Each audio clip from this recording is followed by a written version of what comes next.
नमस्कार विद्यार्थी मित्रांनो, स्वागत आहे तुमचं आजच्या सिलॉगिझमच्या भागामध्ये. मित्रांनो, लक्षात ठेवा सर्व सॉरी एक मिनिट सर्व एकही हे दोन शब्द आल्यास 100 घ्यायचं आणि जर काही हा शब्द आला तर 50 घ्यायचं. त्यानंतर विधान जर पॉझिटिव्ह असेल तर त्यापासून बनणारं अनुमान हे पॉझिटिव्हच असणार आणि विधान निगेटिव्ह असेल तर त्यापासून बनणारं अनुमान हे निगेटिव्हच असणार. त्यानंतर पॉझिटिव्ह विधानामधील जो दुसरा घटक आहे तो असतो 50 आणि निगेटिव्ह विधानामधील दुसरा घटक असतो 100. आणखी एक गोष्ट, अनुमानातील दोन्हीही घटक अगोदर कोणत्याही एकाच विधानामध्ये आहे का ते चेक करा. जर एकाच विधानामध्ये नसतील तर मग आपल्याला ते विधान जोडावे लागतील. ते कसे जोडायचे आजच्या भागामध्ये आपण पाहणार आहोत. विधान: सर्व पाऊस पाणी आहे, सर्व पाणी निळे आहे. अनुमान: काही निळे पाणी आहे, काही पाणी पाऊस आहे. आता पहिलं अनुमान, यामध्ये निळे पाणी हे दोन शब्द अगोदर एकाच विधानामध्ये आहेत का पहा. या दुसऱ्या विधानामध्ये आहेत. मग हे विधान कसं आहे? पॉझिटिव्ह. म्हणजे पॉझिटिव्ह वरून पॉझिटिव्ह अनुमान येऊ शकते. आता आपण 150 मेथड चेक करूया. सर्व मुळे इथे पाणी होईल 100 आणि पॉझिटिव्ह मधला दुसरा घटक 50 म्हणजे निळे 50. काही मुळे निळे 50 आणि पॉझिटिव्ह मधील दुसरा घटक 50. ठीक आहे. आणखी एक गोष्ट, विधानामध्ये जर 100 असतील तर 100चे अनुमानामध्ये 100 राहिले तरी चालतात, 100चे 50 झाले तरीही चालतात. परंतु जर विधानामध्ये 50 असतील तर अनुमानामध्ये 100 झाले तर ते चुकणार आणि 50चे 50 राहिलं तरी ते बरोबर येणार. म्हणजे दोन्हीही 50-50 आहेत म्हणून हे बरोबर आहे. पाणी 100चं 50 झालं चालते, निळे 50चे 50 आहेत तरी चालते. दुसरं अनुमान, यामध्ये पाणी आणि पाऊस आहे. हे दोन शब्द पहिल्या विधानामध्ये आहेत आणि पहिलं विधान कसं आहे? पॉझिटिव्ह आणि हे अनुमान कसं आहे? निगेटिव्ह. म्हणजे हे इथं चुकलं, याला चेक करायची गरज नाही. सर्व पाऊस पाणी आहे, सर्व पाणी निळे आहे. अनुमान: सर्व पाणी पाऊस आहे, सर्व निळे पाणी आहे. थोडासा बदल आहे मित्रांनो यामध्ये पहा. इथे पाणी पाऊस एकाच विधानामध्ये आहे पहिल्या. ते विधान कसं आहे? पॉझिटिव्ह. अनुमान कसं आहे? पॉझिटिव्ह. म्हणजे येऊ शकते. आता 150 मेथड. सर्व मुळं, या सर्व मुळं हे पाऊस किती होईल? 100 आणि आहे मुळं म्हणजे पॉझिटिव्ह मधील दुसरा घटक 50, पाणी 50. आता सर्व मुळं हा जो पाणी आहे तो किती झाला? 100 आणि पॉझिटिव्ह मध्ये दुसरा घटक 50. आता बघा, आपल्याकडे पाणी किती आहे? 50च आहे आणि इथे किती झालं? 100. म्हणजे हे चुकलं. दुसरं, निळे पाणी दुसऱ्या विधानामध्ये आहे. हे विधान कसं आहे? पॉझिटिव्ह. म्हणजे पॉझिटिव्ह वरून पॉझिटिव्ह येते पहा. सर्व मुळं पाणी झाले 100, पॉझिटिव्ह मध्ये दुसरा घटक 50 म्हणजे निळे झाले 50. इथे सर्व मुळं निळे किती झाले?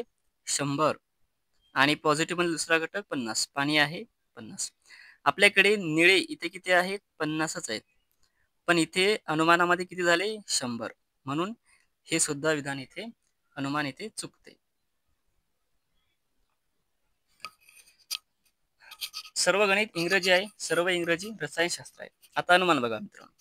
सर्व गणित रसायनशास्त्र आहे, काही गणित रसायनशास्त्र आहे, काही रसायनशास्त्र गणित आहे, सर्व रसायनशास्त्र गणित आहे. यामध्ये जर आपण पाहिलं तर इथे गणित रसायनशास्त्र, गणित रसायनशास्त्र, रसायनशास्त्र गणित, रसायनशास्त्र गणित. म्हणजे आपल्याला इथे इंग्रजीची गरज नाही. आपल्याला काय करावं लागेल? आता इथे फक्त गणित आणि रसायनशास्त्र यांना जोडायचं आहे. मग हे दोन्ही विधान कसे आहेत? पॉझिटिव्ह. आता गणित कुठं आहे? पहिल्या विधानामध्ये. रसायनशास्त्र कुठं आहे? दुसऱ्या विधानामध्ये. यांना जोडायचं कसं? तर यांच्यामधील जो कॉमन घटक आहे इंग्रजी, हा काय झाला पाहिजे? कॅन्सल आउट झाला पाहिजे, म्हणजे तो कटला पाहिजे. मग कॅन्सल आउट होण्यासाठी हे गोष्ट लक्षात ठेवा मित्रांनो, कॅन्सल आउट होण्यासाठी दोन्हीपैकी एक, कमीत कमी एक काय पाहिजे? 100 पाहिजे. आणि जर दोन्हीही घटक म्हणजे दोन्हीही कॉमन घटक, दोन्हीही सारखे घटक जर 50 असतील तर ते घटक कॅन्सल होणार नाहीत, म्हणजे ते वाक्य जोडल्या जाणार नाही. आणि जर वाक्य जोडल्या जात नसेल तर मग खालील सर्व विधाने काय येतील तुमचे चूक येतील. आता इथे बघूयात आपण कॉमन घटक इंग्रजी कॅन्सल आउट होतो का? तर सर्वमुळे इथे इंग्रजी किती आहे? 100 आणि पॉझिटिव्ह मध्ये दुसरा घटक 50. म्हणजे सारख्या घटकामधील कॉमन घटकामधील एक घटक है ना, कमीत कमी 100 इथे आहे. म्हणजे इथे सर्व इंग्रजी आणि इंग्रजी कॅन्सल. आता आपण यांना जोडू शकतो. आता जेव्हा दोन पॉझिटिव्ह विधान एकत्र येतात तेव्हा त्यापासून बनणारं जे अनुमान आहे ते कसं असणार? पॉझिटिव्हच असणार. हे एक लक्षात ठेवा. मग इथे सर्व अनुमान पॉझिटिव्ह आहेत. आता आपण काय करूयात? 150 मेथड चेक करूया. सर्वमुळे गणित किती होणार? 100 आणि पॉझिटिव्ह मधील दुसरा घटक 50 म्हणजे रसायनशास्त्र 50. आता पहा, गणित 100 आहे, रसायनशास्त्र 50 आहे. आता गणिताला चेक नाही केलं तरी चालते. रसायनशास्त्र कुठे 100 झालं का ते पहा. सर्वमुळे इथे गणित किती आहे? 100. पॉझिटिव्ह मध्ये दुसरा घटक 50. काहीमुळे गणित 50. पॉझिटिव्ह मध्ये दुसरा घटक 50. काहीमुळे रसायनशास्त्र 50. पॉझिटिव्ह मध्ये दुसरा घटक 50. सर्वमुळे रसायनशास्त्र 100 आणि पॉझिटिव्ह मधील दुसरा घटक 50. आपल्याकडे रसायनशास्त्र किती आहेत?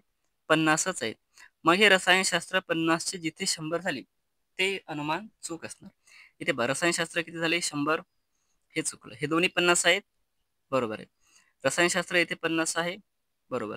इथे पण 50 आहे, बरोबर. गणिताला का चेक केलं नाही आपण? कारण गणित विधानामध्येच किती आहे? 100 आहे.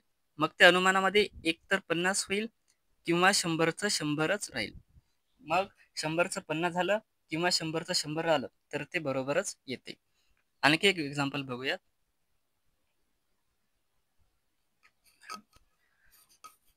सर्व पाऊस पाणी आहे, सर्व पाणी निळे आहे. आता अनुमानामधील जर आपण पाहिलं तर पाऊस निळे, निळे पाऊस, निळे पाऊस, पाऊस निळे हे शब्द आहेत. मग आपल्याला या दोघांना जोडायचं आहे. मग यामधील इथे पाऊस आणि हा निळे, यामधील कॉमन घटक कोणता आहे? पाणी.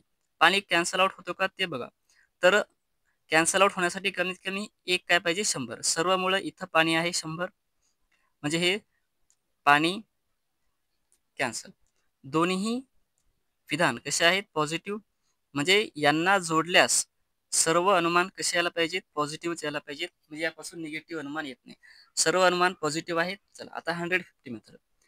इथे सर्व लागल्यामुळे पाऊस 100 आणि पॉझिटिव्ह मधील दुसरा घटक 50. म्हणजे आपल्याकडे पाऊस किती आहे? 100 आणि आपल्याकडे निळे किती आहेत? 50. आता पावसाला चेक करायची गरज नाही. निळे कुठे 100 झाले का ते बघा. सर्व पाऊस म्हणजे 100, निळे पॉझिटिव्ह मधील दुसरा घटक 50. काहीमुळे निळे 50, पॉझिटिव्ह मधील दुसरा घटक 50. सर्वमुळे निळे 100, पॉझिटिव्ह मधील दुसरा घटक 50. काहीमुळे पाऊस 50, पॉझिटिव्ह मधील दुसरा घटक 50. आता निळे आपल्याकडे किती आहेत? 50 आहेत. 50 चे कुठे 100 झालेत का निळे? हे इथे झाले. इथे निळे किती झाले? 100. म्हणजे हे अनुमान चुकीचं आहे. आता पाऊस इथे 100चं 50 झालं, चालते. निळे 50चे 50 आहे, चालते, बरोबर आहे. इथे पण 50-50 चालतात. इथे पाऊस किती आहेत? 100. 100चं 100 चालते. निळे 50चं 50 चालते. म्हणजे या ठिकाणी इथं फक्त तिसरं अनुमान चुकीचं आहे. मित्रांनो, मी आशा करतो की तुम्हाला हे समजत असेल. तर तुम्ही हे या उदाहरणांचा सराव वहीमध्ये लिहा आणि तुम्ही स्वतः करून पहा. त्याशिवाय हे समजणार नाही. याला प्रॅक्टिसची खूप गरज आहे. धन्यवाद.